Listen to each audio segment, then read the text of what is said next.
Kolkata night Riders দলে তো হার্দিক পান্ডিয়া আসবে, কিন্তু একটা সুপারস্টার প্লেয়ারকে হারাতে হবে কলকাতা নাইট রাইডার্স দল থেকে। মুম্বাই ইন্ডিয়ান্স এমনি এমনি তো হার্দিক পান্ডিয়াকে দিয়ে দেবে না। মুম্বাই ইন্ডিয়ান্স চাইছে একটা বড় মাপের প্লেয়ারকে নিতে। কলকাতা নাইট রাইডার্স দলের একটা সুপারস্টার প্লেয়ারকে নিয়ে মুম্বাই ইন্ডিয়ান্স চাইছে যে হার্দিক পান্ডিয়াকে দিতে। কলকাতা কি পারবে হার্দিক পান্ডিয়াকে এনে ক্যাপ্টেন্সি দিতে? কলকাতা নাইট রাইডার্স পারবে? কলকাতার কাছে চেয়েছে আঙ্কিশ রঘুবংশী, রমনদীপ সিং, এদের মধ্যে একটা বড় মাপের প্লেয়ার। কিন্তু কলকাতার সুপারস্টার প্লেয়ার হচ্ছে, স্টার বয় হচ্ছে আঙ্কিশ রঘুবংশী। কলকাতা মনে হয় না আঙ্কিশ রঘুবংশীকে ছাড়বে। কলকাতা নাইট রাইডার্সের একটাই উদ্দেশ্য, ক্যাশ ডিলের মাধ্যমে হার্দিক পান্ডিয়াকে আনা। এবং শাহরুখ খানও এই বিষয়টা অনেকটা ইন্টারেস্ট দেখেছে যে শুধুমাত্র ক্যাশ ডিলের মাধ্যমে কলকাতা নাইট রাইডার্স দলে হার্দিক পান্ডিয়াকে আনতে, ক্যাশ ডিলের মাধ্যমে এবং ক্যাপ্টেন্সির অফার দিয়ে হার্দিক পান্ডিয়াকে দলে আনতে হবে।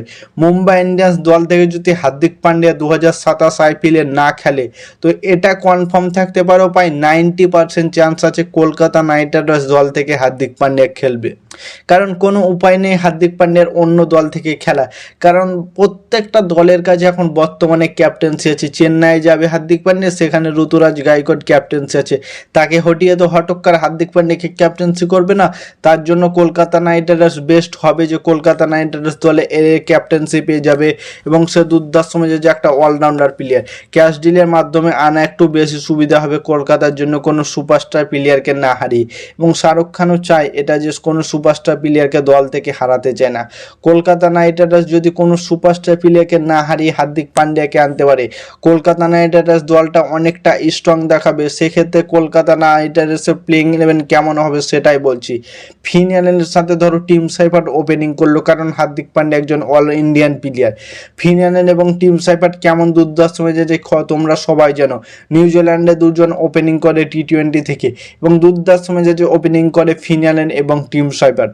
এবং 3 নম্বরে রাখো আঙ্কিশ রঘুবংশীকে, 4 নম্বরে মানিশ পান্ডে, 5 নম্বরে রাখো রিঙ্কু সিংকে, 6 হার্দিক পান্ডিয়া, 7 সুনীল, 8 অনুকূল, 9 হর্ষিত রানাকেই রাখো, 10 বরুণ চক্রবর্তী, 11তে ইনফ্যাক্ট প্লেয়ার হিসাবে 11তে থাকবে কার্তিক ত্যাগী, এবং ইনফ্যাক্ট প্লেয়ার হিসাবে যে কোনো প্লেয়ারকে আনতে পারো। ইনফ্যাক্ট প্লেয়ার হিসাবে কার্তিক ত্যাগী তো 11তে থাকবে, উমরান মালিক থাকবে, মাথিসা পাথিরানা, এবং ব্যাটিংয়ের দরকার পড়লে রাচিন দাবিন্দা, এদেরকে ইনফ্যাক্ট প্লেয়ার হিসাবে আনতে পারো।